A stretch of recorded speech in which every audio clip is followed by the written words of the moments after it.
Hello everyone, welcome back to my YouTube channel, The Maths Hub. So today in this video, we are going to learn about the graphs of the trigonometric functions. So our first graph is sine or sinusoidal. The graph looks like this. This is a periodic graph which repeats itself after an interval of 2 pi. From 0 to 2 pi, then again it is repeating itself. So it repeats itself after an interval of 2 pi and therefore it is a periodic graph, continuous graph.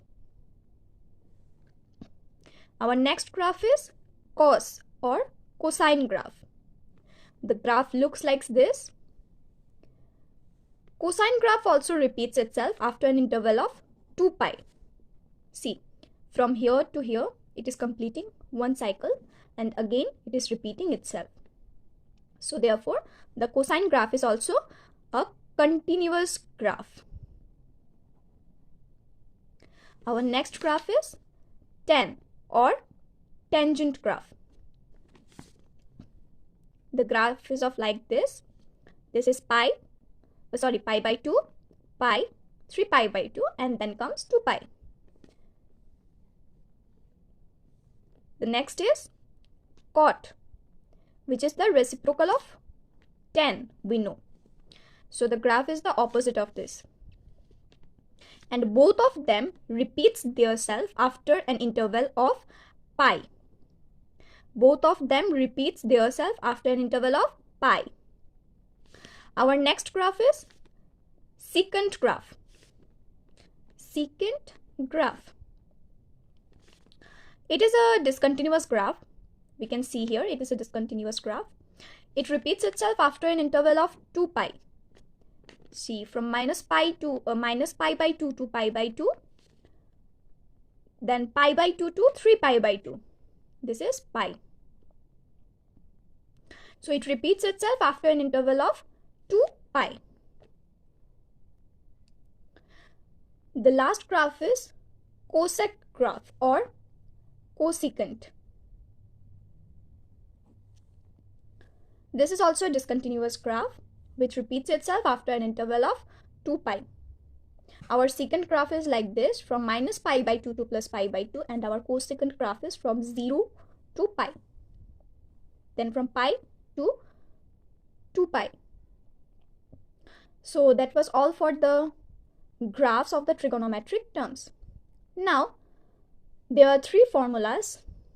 These three formulas, they show the relation between them. First one is showing the relation between sine and cos. That is, sine square x plus cos square x is equals to 1. Next, 1 plus tan square x is equal to secant square x. Third one, 1 plus cot square x is equal to cosecant square x. So these are the three formulas. Using these three formulas, we will be able to solve numericals. Now let's solve one question.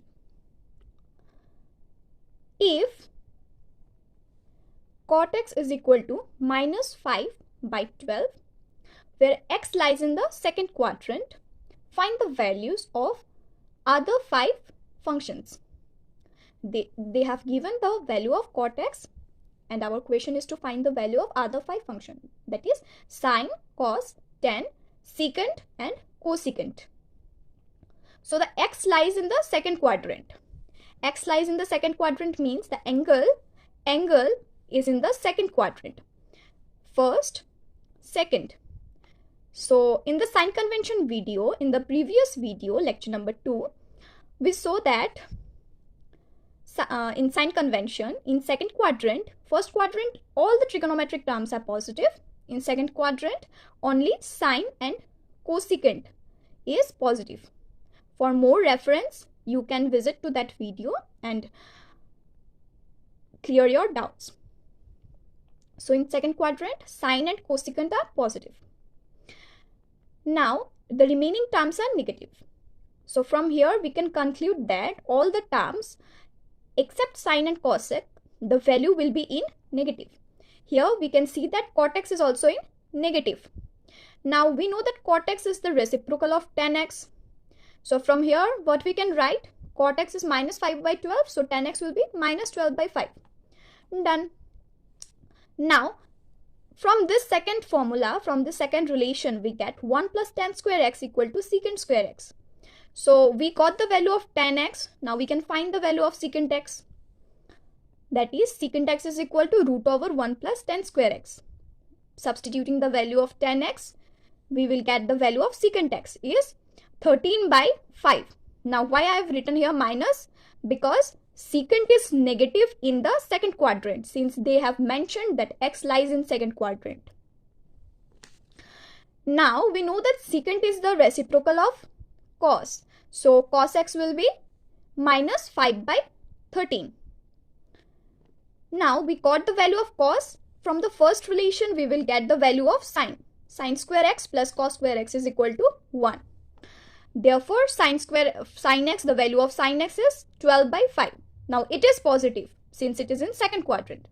Now we know that the reciprocal of sine x is cosecant x. So it will be 13 by 12. Therefore, we got all the 5 trigonometric functions, value of all 5 trigonometric functions. Now our last question is, find the value of tan 19 pi by 3.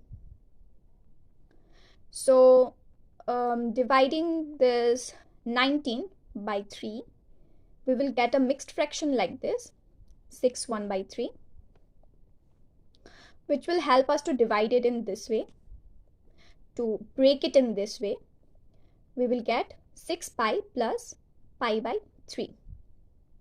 The basic concept of this is explained in the video number 2. For your reference, you may visit that video and clear your doubts. Tan of 6 pi plus pi by 3. Now this is in the form of tan n pi plus theta, which is tan theta. It is related to sine convention. This formula is related to sine convention, which is tan theta. So it will be 10 pi by 3. So pi by 3 is 60 degrees. Then 10 pi by 3 is from that table. We get it is root 3. So this is all for this video. Hope you have understood. And if there is any doubt, do comment in my comment section. I will clear it in the next video. Thank you. Bye bye.